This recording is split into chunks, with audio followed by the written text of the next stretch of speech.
La Coda, c'est un ovni dans l'immobilier. Quand la Coda a été créée, des gens qui étaient régisseurs ou promoteurs traditionnels avaient dit mais s'il y avait un besoin, ça existerait déjà.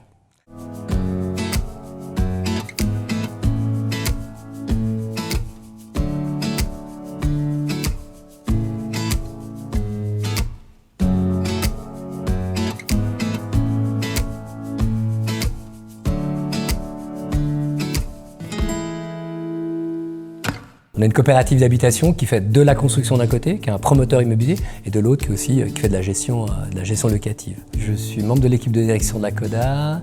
Je suis entré à la Coda il y a à peu près 11 ans comme coordinateur associatif. Et puis progressivement, je suis devenu, avec le développement de la Coda, responsable de la gestion des immeubles ou la gestion des maisons, je préfère dire ça.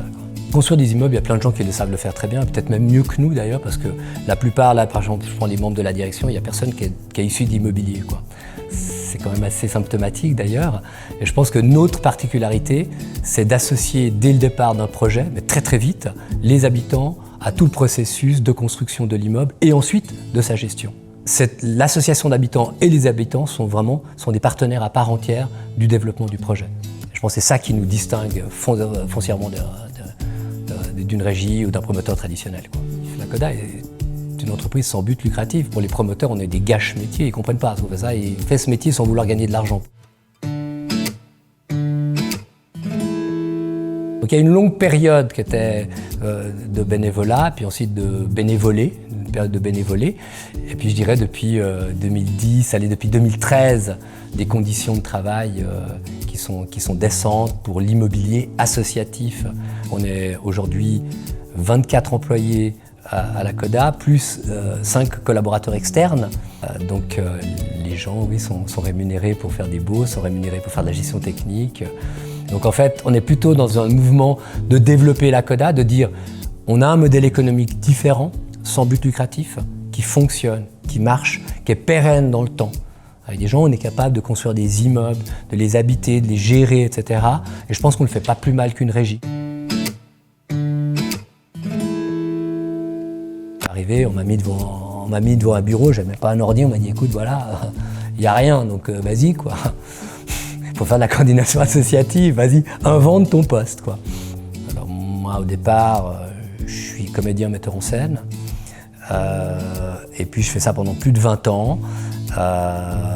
Très heureux d'ailleurs. Je suis toujours assez proche de la Coda, j'ai toujours été proche aussi de l'univers de l'habitat associatif, j'étais dans tous les mouvements squat. Donc j'ai toujours été proche de la préoccupation du logement.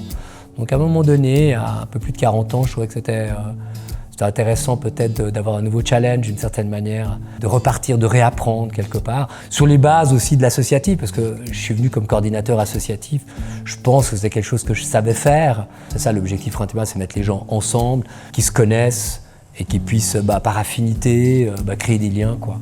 Donc on arrive dans un immeuble, d'arriver à une espèce de figure anonyme. Non, on est avec des gens qu'on a déjà côtoyés, avec qui on a déjà fait un processus participatif, on a bu des coups, on a peut-être même mangé. On a une partie déjà d'histoire ensemble.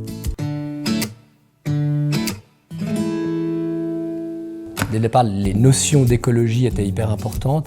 À titre d'exemple, très très vite, mais vraiment juste après la création, une des premières chartes qui a été créée à la Coda, c'était la charte écologique, dans laquelle on mettait un petit peu les paramètres du comportement qu'on pouvait espérer des futurs membres de la Coda et donc des futurs habitants aussi qu'ils devaient avoir. Donc il y avait déjà très vite dans des membres de la première heure, je dirais une sensibilité écologique très forte. Donc cette idée de mettre à disposition des espaces pour pouvoir échanger des objets et consommer ensemble un certain nombre de produits quotidiens comme le produit de vaisselle, produits de lessive, etc. La Coda, ça fait longtemps que ça s'exprime. L'économie circulaire, pour moi, c'est l'économie de proximité aussi. C'est-à-dire comment on fait en sorte de mieux consommer. Mieux consommer avec des circuits courts et des produits de qualité biologique si possible. Et très souvent, les gens qui font ce genre de métier, ils ont peu de moyens. Donc la Coda a décidé ces dernières années de soutenir en plus de ça les preneurs d'arcade de la Coda en essayant de mettre en place le fait d'investir une partie en fonction de leur activité. On est tout le temps en train d'inventer de nouvelles choses à la Coda. Un truc qui est peut-être intéressant, c'est aussi notre rapport à l'énergie. On mettait du double flux, mais les gens ne savaient même pas ce que c'était le double flux. comment on communique sur l'énergie pour que ce ne soit pas chiant.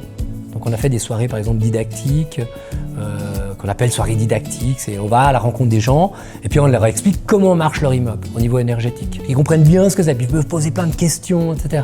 On parlait d'économie circulaire, on a des problèmes parce qu'on a trop de places de parking, parce qu'on nous impose des taux trop importants de places de parking et la Coda, elle a créé Codality.